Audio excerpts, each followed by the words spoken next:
Well, today we are going to talk about MDMA and its progression toward legalization in treating a wide variety of mental health issues from depression to PTSD. Our guest, Dr. Mandeep Singh, is a psychiatrist here in Ontario and was trained in Colorado for psychedelic assisted therapy, including the use of MDMA. Very, very well informed. Dr. Singh originally worked in family medicine in the U.S. and then switched to psychiatry and now has a practice in Toronto. He's worked in the ER, outpatient programs, and he also teaches at the University of Toronto. He's adopted the use of cannabis in psychiatry already, very unusual, and now is ready to integrate psychedelics, including MDMA, for the treatment of veterans diagnosed with PTSD. He's very well formed, as I said. We'll have a chat about where we're going with MDMA. I'm sure a lot of you realize the FDA decision in 2024, last June.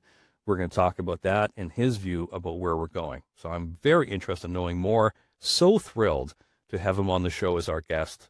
Here's my conversation with Dr. Mandeep Singh. Well, here we are, Dr. Singh. We know each other because on another podcast. Yeah, once again. We know each other because we did an episode of another podcast. And it's interesting to position ourselves here because back then, that was before the 2024 decision by the FDA regarding MDMA. We were all excited about the potential. So it's so great to have you on this podcast, our first episode. So quite excited for you to be here. Thank you so much for setting aside the time. I'm sure you're a busy guy. Thank you. No, I appreciate it. And yeah, it's been too long. And a lot's, in mental health, but even specifically for this space, things move fast, one way or the other, as you said, where we were 2 years ago and where we are now. Yeah. So it's a step forward, a step back, and where are we now? And I think, are you certified in Canada and the U.S.? Is that right? I did my training in the U.S. I did all the exams there. Board certified by there in the U.S. The board is actually combined board neurology and psychiatry. But yeah, boarded in psychiatry. And then once I finished up my training there, I came back home, Toronto, Yeah. and then start practicing here at one of the local hospitals. What is interesting is your background regarding cannabis and psychedelics. Not many psychiatrists are involved in this area. Like, what brought you to psychedelics?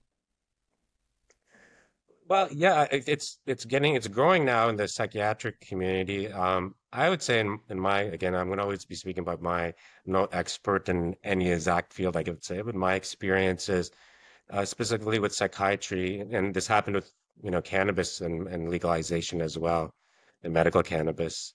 There's a little bit of, I guess there's more of a watchful eye in endorsing this, whether it's, having it evidence-based, going through the crux of it. And then also in psychiatry, we really do deal with, when it comes to substances, whether it's cannabis or psychedelics, negative outcomes, the extremes of those negative outcomes. So Mm-hmm. I think our community, academically and in practice, see, when things go wrong, they really can go wrong.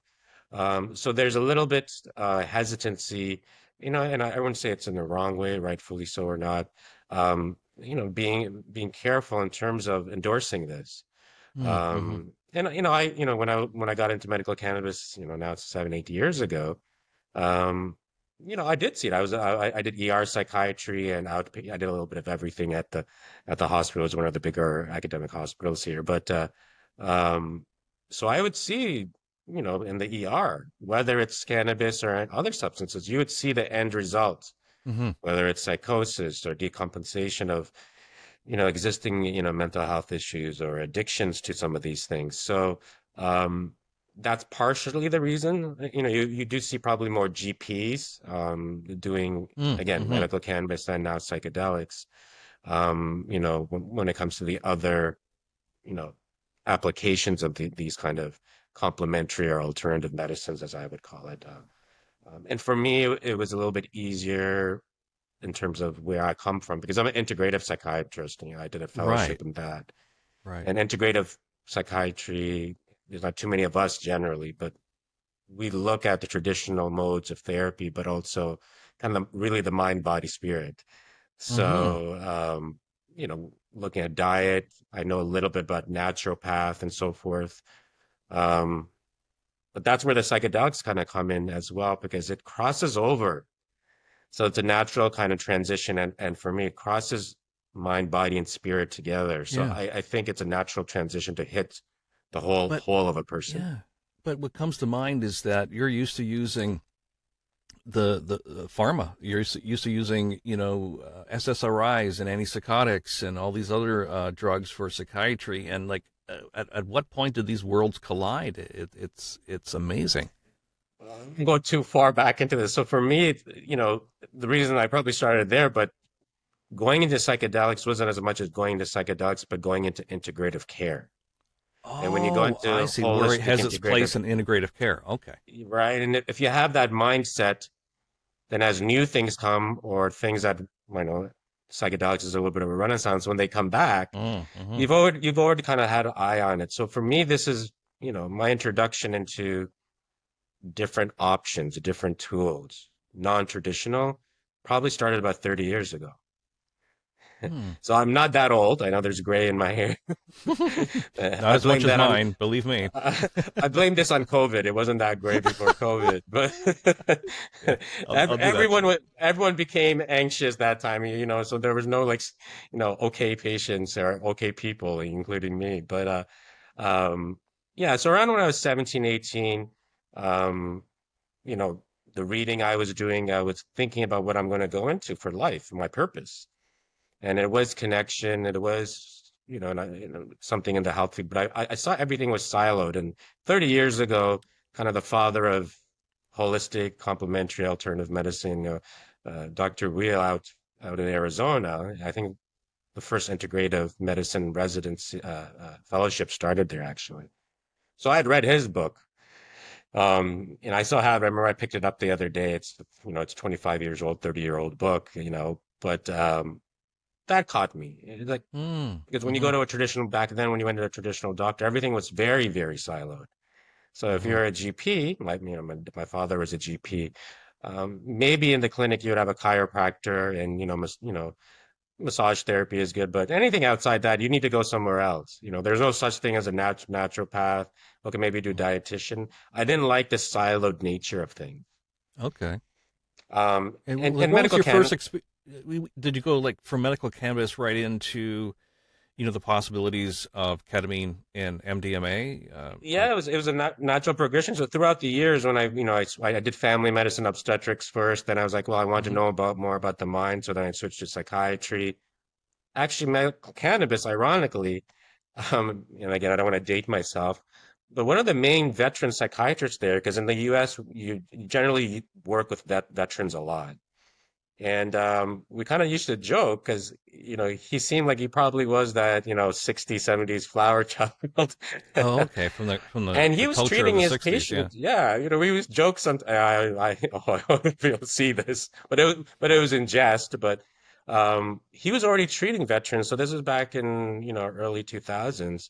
Oh, wow. So 20 years ago, he was already treating veterans with cannabis because of the role it had, because pharmacology doesn't work a lot with the side effects and also Mm. being connected with the stuff. So that was the introduction there. Psychedelics, I probably had it in my background, in my head, because I was introduced to the idea of how, when I was in my teens, I read about it. I would have never thought it would came this far. I knew cannabis was going to probably come. So 6 to 8 years ago, when my patients started asking about it, I wanted to know more about it. So then I got into it and I learned about it and I practiced it. And again, the veteran population came back into that a lot. That reconnected me with the veterans actually when I came back here. And then the natural progression, I'll be honest with you, I didn't think the psychedelic, you know, movement would move this fast actually. So I know Mm. people are like, we're getting stuck and saying, why can't we get the coverages and why can't we get the Yeah. FDA Yeah. approved? But for me, in the It's gone academic fast for sense of you. things, it, Yeah. it felt fast. Hmm.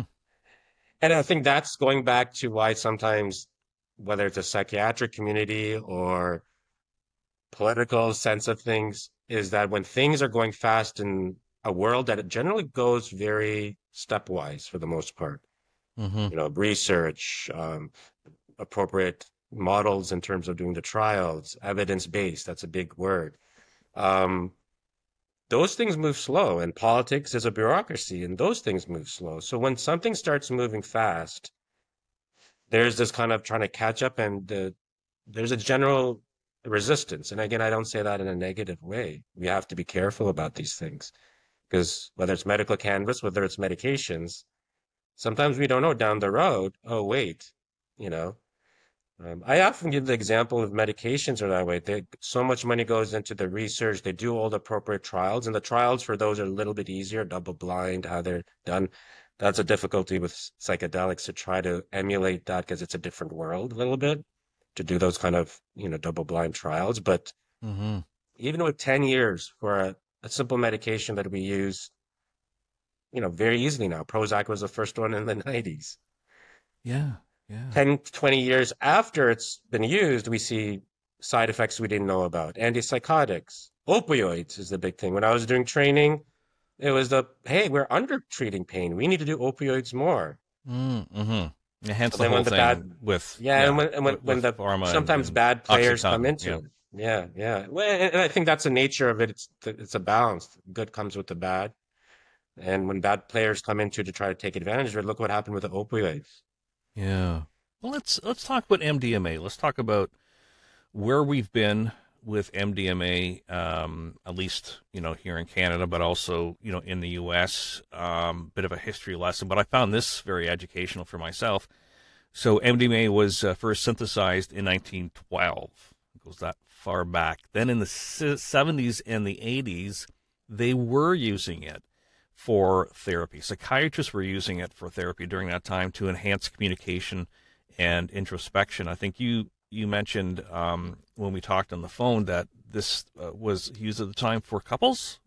Is that right? They're using, I believe it was LSD, or in terms of couples therapy. So there's actually a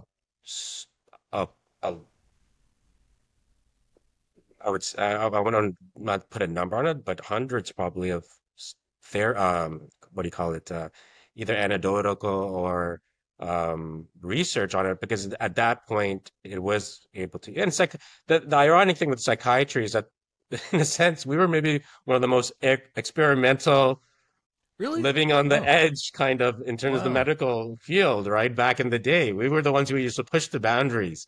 Um, but yeah, so yeah, I was using couples therapy, and again, it was like connection, opening that window of tolerance, and then like on our phone call, I mentioned that one of the levels of all this stuff is political, and Yeah, that's where the yeah. late 70s, 80s things became Well, more in the recreational for 80s, MDMA. right? In the 80s, we know that MDMA was used a lot recreationally in the raves Yeah, and the clubs, and maybe that's why.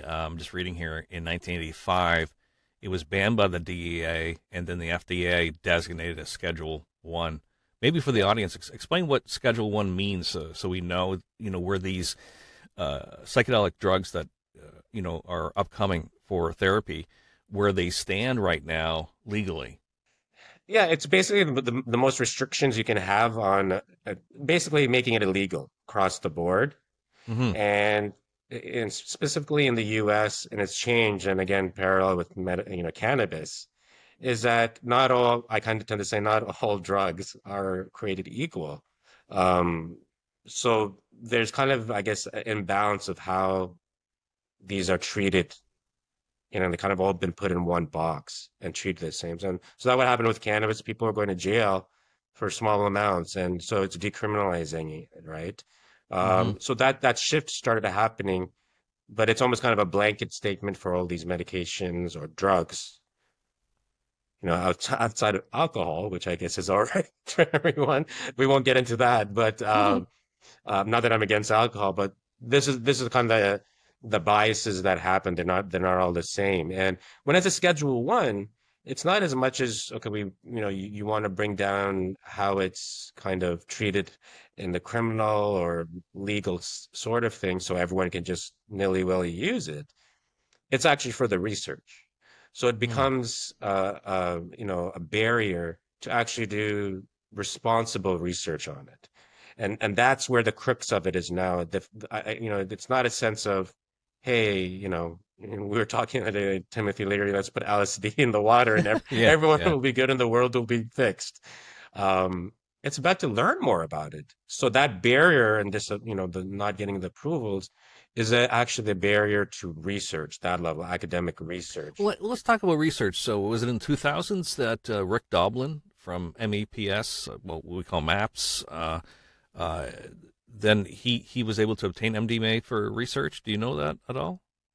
Yeah, it might sense, and again, I don't want to put words in anyone's own, but the sense of Yeah. things is, and like, I'll put the parallel even for say like antidepressants, anti-anxiety meds, is that the one barrier, and same thing with ketamine. This is why ketamine is accessible. Is it's already a drug. It's already been used. It's not in totally in the gray.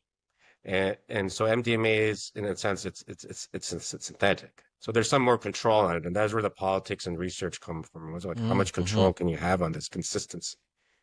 And then, how can it be applied, in terms of how many people can it reach?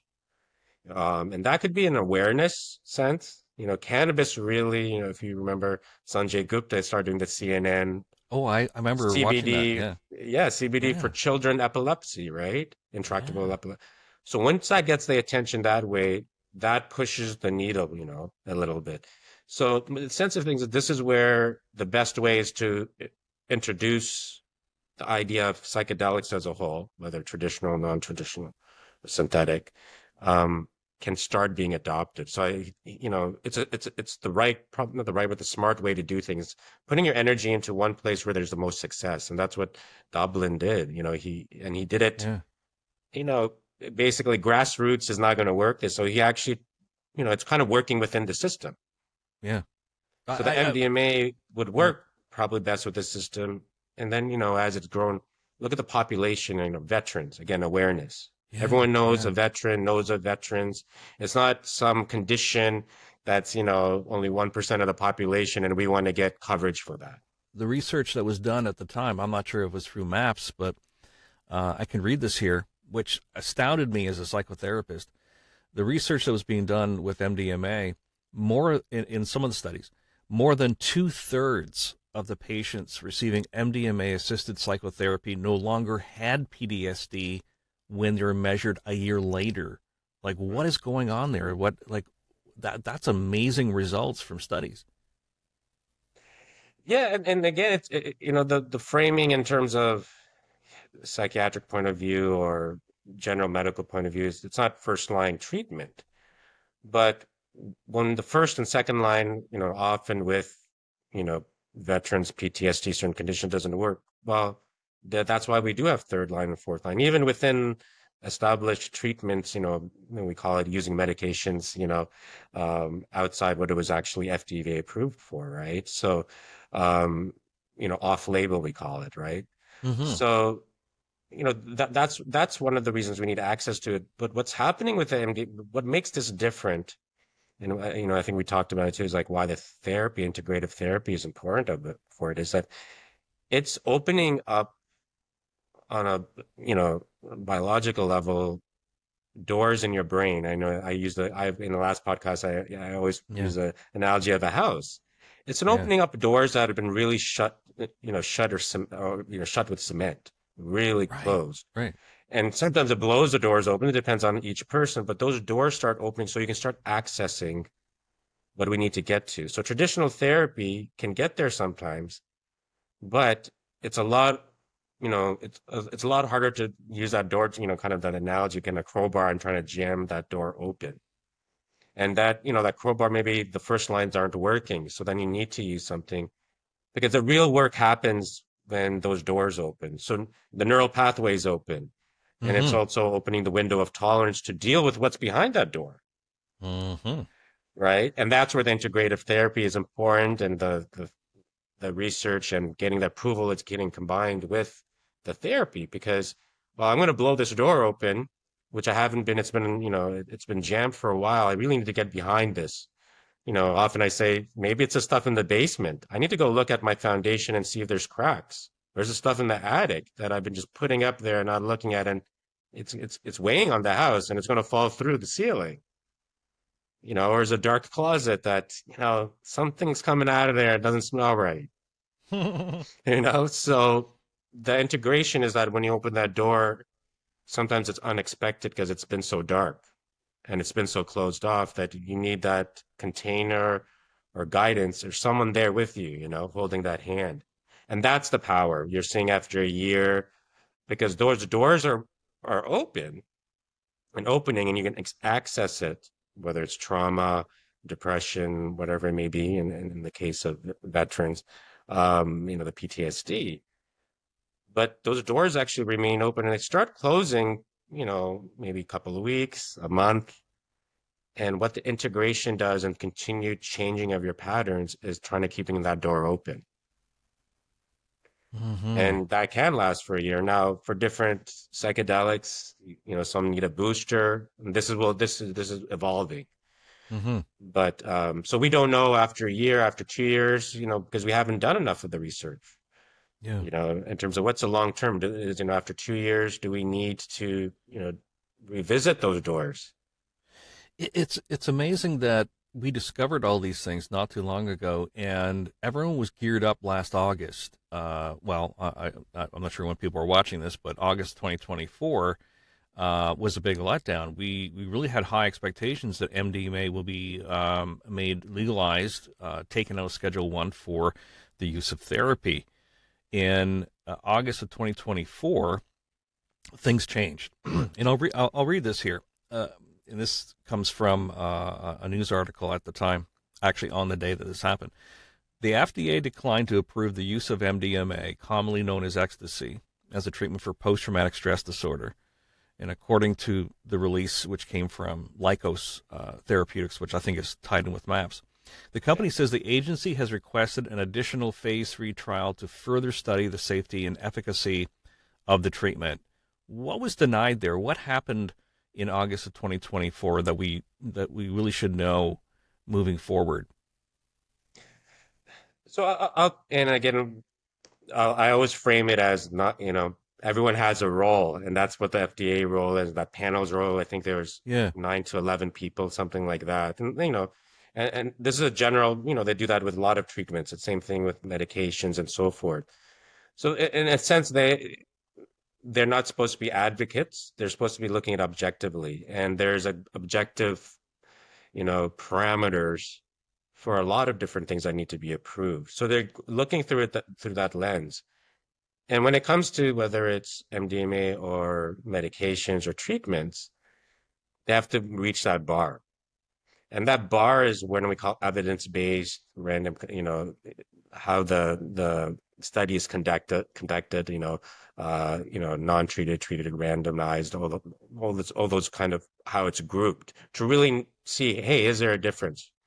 Is there something that we can measure in research statistically that, that proves that there is more of a benefit than a risk?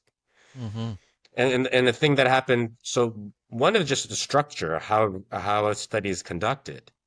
And if there's something wrong in that structure or a flag, I don't want to say the word wrong. They're saying there's something flagged here that could confound the results.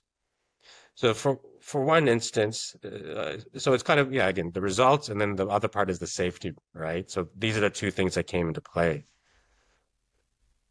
What's hard for some treatments, and this is why it's hard for psychedelics, is conducting this research logistically is hard in terms of those structures. And for example, there's a treatment group and a non-treatment group, right? We do this with, say, SSRIs, antidepressants or antipsychotics, or even other medications.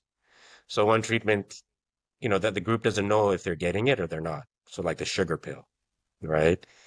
Now, for say, instance, I'll take for an antidepressant, for the most part, you can give a sugar pill. Antidepressants don't work in a way, say, when you take a psychedelic, because it's more instantaneous. There's, most of the time, something's going on, right? So, it's easier to blind the people being treated, right? And if you blind them, then you're really getting what's the real result here after 4 weeks of measurements, objective measurements, as much as you can do in psychiatry, which is a little bit hard as well, too. So, and there's the placebo effect, which is a real effect. Going back to psychiatry, we use that effect. Sometimes I have patients, they take an antidepressant, because of the way it works in the downregulation of regulation of neurotransmitter, serotonin. There's a 3 or 4 week lag. I have people who come back, hey, after a week, it's working.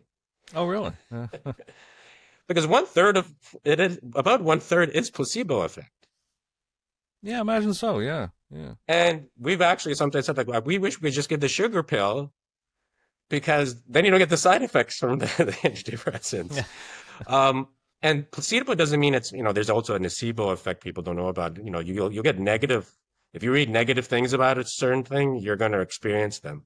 The mind that's the power of the mind. So placebo, we take advantage of that actually. So I'm like, great, it's working because it's real. And there's actually research has been done that the placebo effect, even if you tell the person, this is a sugar pill or this is placebo, but placebo works 30% of the time or whatever the number is, it actually still works. Okay, so as you're saying, there's a lot of research and a lot of great evidence, and obviously for some veterans with PTSD, there's long-lasting effects, and through the research we understand, we have the data. Then in 2024, FDA passed on it. For veterans, that must have been such an impact, and because you have worked for many years with veterans, what was the feedback from veterans at the time? Yeah, so what was happening, because I was already, on average, I was seeing about 15, 20 veterans maybe the last 3, 4 years. It's up through the medical cannabis. So that's where my outlet was, or I guess input. And, they were going to psychedelics and trying to learn, but they weren't getting, because it's not covered, because medical cannabis finally got covered, but because they weren't getting coverages, they weren't able to access it. So it was quite frustrating, unless it was under research or certain programs, a few were getting it. So they were hearing the evidence with it in terms of anecdotal or the small amount of veterans that were getting it, making it it's life changing for them. Because these vets, they've gone through like, 10, 20 medications sometimes and therapy. But that breakthrough, the doors opening, and their tolerance levels, because of the amount of trauma they've been through, that window of tolerance isn't there to kind of work with what's been happening or what happened. So it was quite frustrating because obviously the other part of it is, it costs money. And this is what's a little bit different, with just say medical cannabis, although I think there's a community effect with medical cannabis veterans getting together and that community of doing that. But it's kind of more directly bringing down the anxiety, having a direct effect. Whereas the psychedelics, that integration therapy, and especially when you're sitting with someone, this is the other part of the logistics that came into the MDMA, the FDA kind of trying to get it approved, the approval process, is the logistics of it is different. You do need 6, 7 hours. You need 2 people to sit, the cost of that. So now they're doing the other element of why, it's not passing through is the logistics of the cost benefit. And for a veteran to do that, it's not, hey, just like medical cannabis is going to help with your sleep, it's going to help with your panic attacks, and you're going to be doing some therapy that you've already been doing, talk therapy, is that you need this integration component, and the cost is actually the therapist. And initially sitting with them, it's 2 therapists. So this is where the political, logistical cost benefit comes into it too. Is this actually for the benefit of it? Is it worth the cost that's we're trying to put into it, right? Mm-hmm. So then that goes back into, hey, we have to really prove there's a benefit. So placebo, non-placebo, and kind of going back to that point is what happened in this thing that didn't get approved is the people who weren't getting the psychedelics figured out they weren't, and the ones who were figured out. So you got the blind, because you can tell usually, I think they try to, in some research, I don't know if they did it here, you'll give niacin. It's kind of a medication for blood pressure and it makes you flush. So sometimes in the placebo, instead of in the sugar pill or whatever it is, they do that so you feel something. So maybe you're like, okay, did I get the psychedelic arm or did I not? But that was a confounding result. So the result was blurry. And then the cost of it, the result, we're not sure about it. Well, the cost of it, because there's a lot you have to put into for veterans. And for me, I'm going to be biased because, with the veterans, I really advocate for them and the stories, the thousands and thousands of stories I've heard. Yes. But that's probably another podcast. But So is it worth doing that part of it for the benefit that we haven't been proven? And then the third reason, just to kind of tie back that conversation, was the safety. Bad outcomes, were they reported fully? And unfortunately, and the one thing that's different about psychedelics is that more than anything, when you open up those doors, it's very vulnerable, PTSD or not. And when that vulnerability happens, and is there any misconduct? And that kind of seeped Yeah. into it. Yeah, that kind of And seeped that, into it. And I guess there was, it was a MAPS trial, I think, where a couple therapists, there was a complaint yeah, against them regarding being very intimate and, yeah. you know, So it was a going combination over there. over boundaries. Yeah. Yeah. And I mean, we talked on the phone that, I mean, this happens in other fields. It happens in therapy, but it's Mm, regulated. There's a college of therapists or social work. There's some right. regulation. So that's the safety. So you're talking about benefit, cost effectiveness for a benefit that's not fully proven in terms of evidence-based, the way academia works, research trials, the threshold they have. And then, well, the risk is probably more than a lot of different things, right? Whether it's veterans or PTSD or anything, you're opening up a person to a very vulnerable situation, more so than natural therapy. So it was a combination of those three.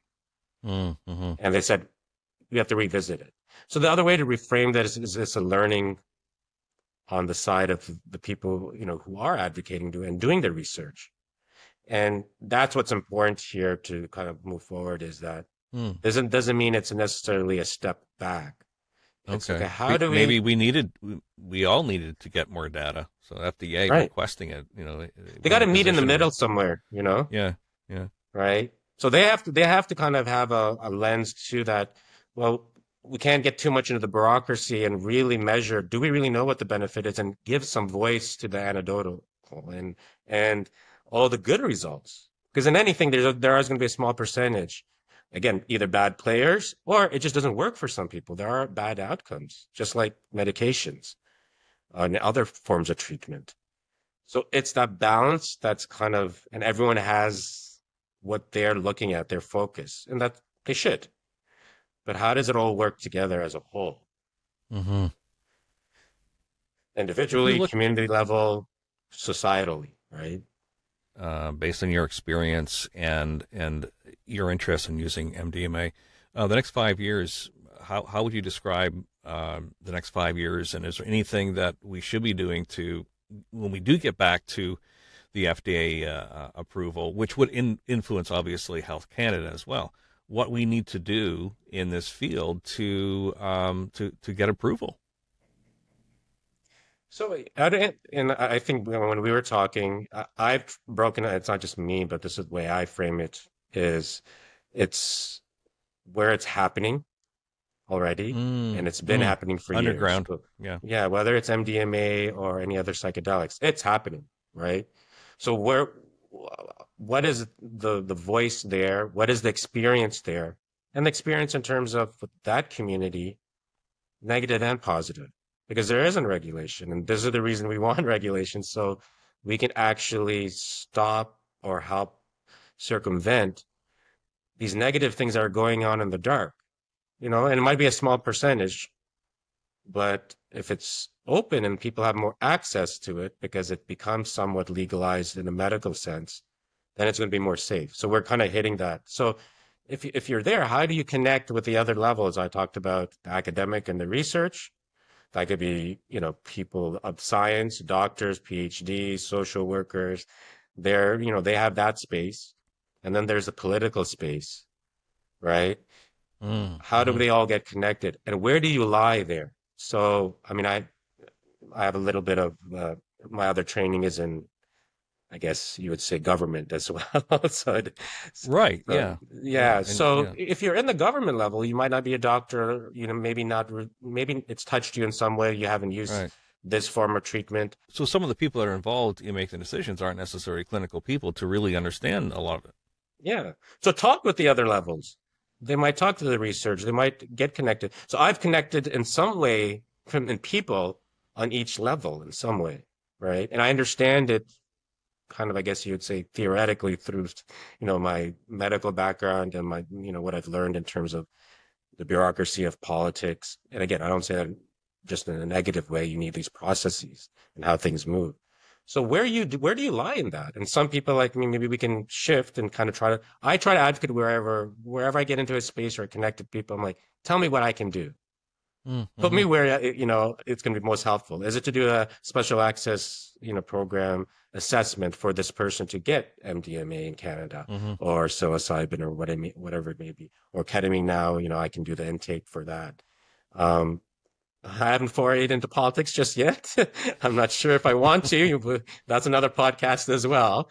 Yeah. But if I ever do that, then I already have a kind of a sense of it, so I can bring it there. But if you're just, want to advocate and support organizations that will bring it to your MPs, that will bring it to the people who have the power in that regard.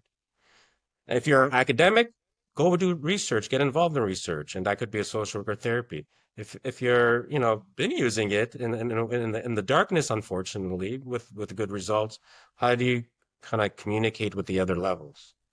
Let's talk about special access programs, as you mentioned. Explain what they are, and is that where the hope is? Is that the more that Health Canada here in our country approve the use of MDMA for therapy through a special access program?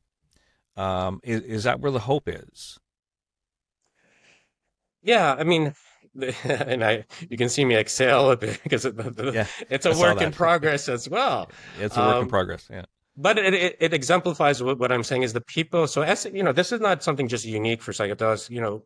You do this sometimes with medications or any other treatment. Doesn't have to be mental health. Is that we want to try new treatment, whether it be a cancer medication or, even on a lower level. Sometimes we have to say, well, we need to try get coverage for a person. This could be for insurance companies that they've tried these other medications. We want a new medication that's just came out or different treatments. So there's someone there takes that application, makes a decision. The person's tried the other things. It seems feasible now as a third, fourth line, you know, that to use that. So that's, a general sense of what we do to try to get, treatment for something that's, third, fourth line. So it's opened up now, ketamine, again, this is the front runner of things. So this is where Yes. MDMA, Dublin, he's doing this as a front runner, which has the broadest kind of application and maybe ketamine, the reason it's come through legally, because ketamine has already existed. We're not questioning the drug itself. It's been used in anesthesiology, Yeah. right? So, Yeah. so the way that SAP works is that they've started opening up, okay, ketamine is being used and it's being accessed. They're being open to it, but the people maybe who are helping say nay or yay in terms of, hey, yes, this person, it's end of life or it's PTSD for a veteran. Yes, I think this, from what you guys have put in the application, he's tried so many things, there's suffering happening. Hmm. Let's do this. There's that gap still sometimes, understandably not a fault of their own, is, where's the research? They have to do it. It's common like a panel again, right? Just like for the FDA. So it's a panel of, well, what's the body of evidence? And right now, what's happening with it, and it's changing, and that's where when the approval went down in the States, it has a reverberating effect because of the media, what you hear, because it's a little bit of a gray, and the body of evidence isn't like other medications or drugs. It just just the logistics of it and how it's illegal, so it's hard to do Hmm. the research. It becomes kind of a sense of some of those applications go through and some don't. And we're actually trying to figure out, there's a community that we talk to each other, therapists, doctors. Well, how do we do these applications? What do they want? So it's almost on a micro level what happened with the FDA panel is let's start communicating and so they get familiar with us and we get familiar with them. So right now Hmm. there's that hope because yeah, there are MDMA approvals going through across Canada. Through SAP. Yeah. And Yeah. psilocybin for certain conditions. And again, it's what conditions, how many trials of traditional treatment have they done, what's appropriate. But there's still a little bit of a rhyme or the rhyme or reason is hard to kind of figure out. And that's a learning process on both sides. Mm-hmm. Understandably, it's not that, one, the people and who do the SAPs, when they approve it, they're not necessarily trying to be a barrier. It's that gap knowledge, right? And that familiarity. So the more that happens, so, you know, we encourage when appropriate, obviously, because, if they're getting applications that aren't probably in the wheelhouse, then that also sends a signal like what's going on here. We want it to be done appropriately. So doing Hmm. the applications, having that communication between those people in the panel and the people across Canada who are, advocating for these patients, these clients, the more of those that happen. So even if it get bounced back, oh, we think this person doesn't qualify, that becomes an opportunity. Tell us more. What were you looking for, or what are we missing? Right, that makes sense. Yeah. So it's the connecting, all of these things, wherever you look at it, wherever you are in this space, how do you connect to the other silo? Again, going back to my integrative model, when people are in silos, it's hard to move front as a whole. When that communication starts happening, there's going to be rubbing a little bit. That's good. You need a little friction, right? In anything. So there is, and the other way to do it is the research. So, just to touch upon that briefly, that's why it's still happening. Whether it's psilocybin or MDMA, even in Toronto, there's a grant in, I think, UHN, University Hospital.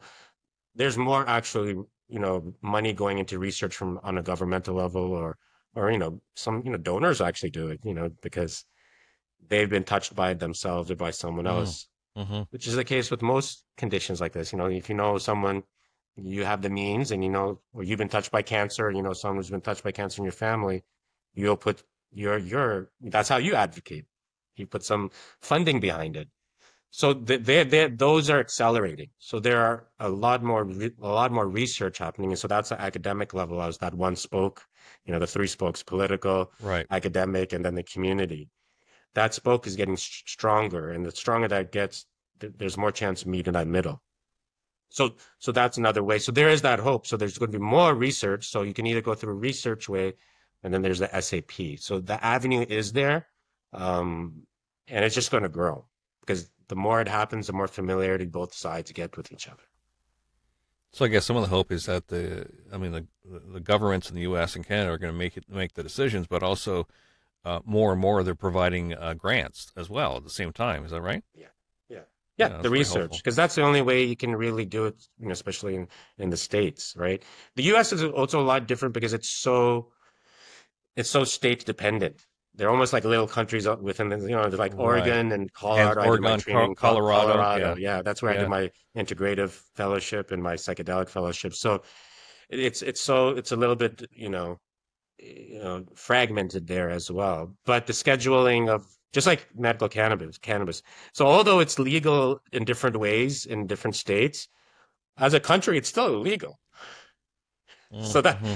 so in Canada, at least we have that model. Things kind of go across the board, which is a little bit. I mean, there's still provincial differences. Psychedelics, like Alberta, is kind of moving forward. A little BC has kind of been at the forefront of things as well. Um, but yeah, it's still moving. So these are things you see in the media. A little bit of a setback, a learning opportunity, but it's not. I wouldn't say it's necessarily a step back. It's well, no, as long as we keep on having these spaces, Right. and the spaces are communicating. Let's talk about the FDA versus Health Canada. Maybe I'm wrong, but I heard recently that it's quite possible in Canada, Health Canada might move faster on MDMA than FDA. Is that right? Yeah. So and again, this is not 100% of what I do, so I always want to preface I'm not an ex. There's so many more experts on Yeah. all the intricacies of this, but just generally, I touch, I touch base with the community and I always kind of keep my finger on it a bit. But yeah, that was the other conversation that came up for us, people who are in this space. That, oh no, is this going to set what we're doing here in Canada? And it's not. And like I said, just because there's more funding going on, it doesn't necessarily mean that it's going to set us back or you know hamper us. And in a way, Canada, well, just like cannabis, again, I'm going back to that example a lot because politically, how it moved, it can move faster. So, and there's a lot of different reasons for that. political, politically it's not as polarized here, and the population, everything in Canada can, you're dealing with a little bit smaller population, and just the way the society kind of outlook on things is, I think it'll move along. So I don't think it's going to hamper it. It gave a little pause and a, eyebrow, right? I always kind of look at Canada generally as somewhere in between, in a lot of different ways, what Europe is and what US are. We're not quite Mm. American. We're not quite a European. So we kind of shoot in the middle there. Yeah. And the other part is there's other parts of the world that are doing this, Australia, and, Which they legalized it a number of years ago. MDMA is yeah, legalized for yeah, therapy in in Europe. Australia. So there's, as Europe more as well. research Yeah. comes around the world, Canada's gonna, we're not just gonna follow everything what happens. We're gonna take in information. I like to say we're pretty open-minded generally, Mm. so we're gonna factor in not everything that happens in the U.S. Um, and and to make it parallel in another odd way, sometimes we're actually behind the US in, say, traditional medication. So some things that have been approved in Europe get approved quicker in the US, and we lag behind there. So the point I'm trying to make is not we lag behind, is that Yeah. we're not always in step with the US. So it was funny when I transitioned over from Syracuse, I did a research paper like a publicized for the one I did for a medication. And, I came here, and for whatever reason, I thought it's going to be approved here, but I wrote the prescription, and the patient's like, they don't have that here. I'm like, what? And about a year later, it came through, right? So again, we don't have to be, lock and step with the U.S. And you can see that politically right now as well. So even more so, we probably, we aren't the 51st state. So Hear that, Trump? We're not, and we will never, right, yeah, never yeah. become the 51st state. So we Winding pride down, ourselves on that. absolutely. Don't take on Canadians, man. Winding down, I'd like to know more about what you're doing. So you're in Toronto, and you're involved in integrative psychiatry, but on your website, I noticed, especially your brand, Dr. S. I think that's quite cool. Is that you're looking at some integrative ways that is kind of like, to me, like non-psychiatry in the way. It looks like mind, body, spirit. And I read about the 5-4-3 method. Maybe you can explain a bit about that. Yeah, so it's kind of, my journey in this, my purpose, luckily I had a good sense of it about 30 years ago, and it was the siloing of different treatments. And at that time, I wasn't really even just looking in the medical sense. I knew that's one foray into it. So it's what you said, it's well-being, wellness, a wholeness concept. So that's something that I've been doing piecemeal, in a way, although every interaction I like to say has that holistic approach, whether even in the ER, it's a small amount of time, but I always try to incorporate a little bit. But now a lot of my attention now, and I've formalized this program that, 5-4-3 method that really incorporates all of those elements. So there's 5 elements. And that's towards well-being and being a person, and finding your purpose or having direction in your purpose. So whether it's an individual level or organizational level or societal level, it's adaptable. What a wonderful interview. I mean, we covered a lot. I've got a million more questions, but we don't have time for them. But thank you so much for walking us through specifically about MDMA. And last year, I think a lot of people thought that because the FDA denied it, that it's all over. But I'm glad that you covered a lot of areas for us to know that there is a future, and it could come within the next couple of years. But maybe the FDA not approving it was a good thing, because it encouraged more data, more research, and as healthcare professionals, we're all for that.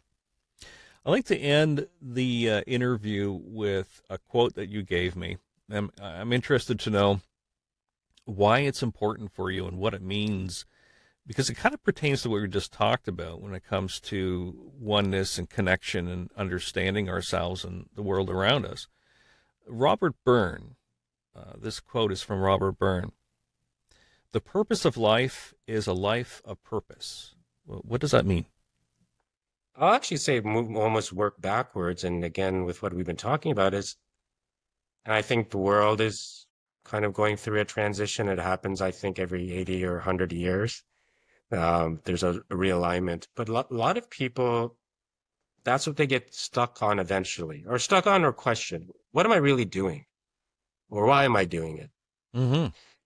And if you're not sure of that, that's okay. But when that becomes more clear, the purpose, then the how becomes easier. Then the windows, the doors you start seeing, the lanes you want to go into become easier. Easier in the sense of the direction, right? Now, it happens differently for different people. For me, it happened when I was 17, 18. Really, the purpose wasn't me becoming a doctor. The purpose wasn't just feeding my stimulation or my whys. This is, I like to know why the body works. I like to know how the mind works. That really drove me. Or, everyone knows having a successful career, what that means. I figured out that my purpose was connecting and sharing. And in my culture, generally, you don't, not, and I think in my culture, it's that, anyone, you don't want to do what your parents do or what everyone's doing. So really, I was like, I don't want to be a doctor. I mean, I'm going to date myself, but I'm like, at some point I'm like, I want to be, I watch Top Gun, man. I want to be like a Top Gun fighter jet. I probably still, part of me still wants to do that. Like, I want to do something like that. And it's funny how it came all the way full circle. It's like, if my purpose is connecting and sharing and whatever that oneness is or interaction and growing in that way, what's the easiest way that's non-discriminate to connect with people? Well, wait, no matter how much money you make, whatever demographic you are, whatever your background you are, we all get sick. And that's why, I did go into family medicine first. Like, well, that door is open for everyone and everyone has access. And I have access to them to connect. I really appreciate your time and parting your knowledge about your work in psychiatry and psychedelics and the future of MDMA. Thank you very, very much for being here today. Thank you for the opportunity. And let's not make it so long this time around. Yes. We'll have you back on this podcast, I'm sure, very soon as things progress with psychedelic assisted therapy. Thank you so much. No problem. You take care. Be well, do good.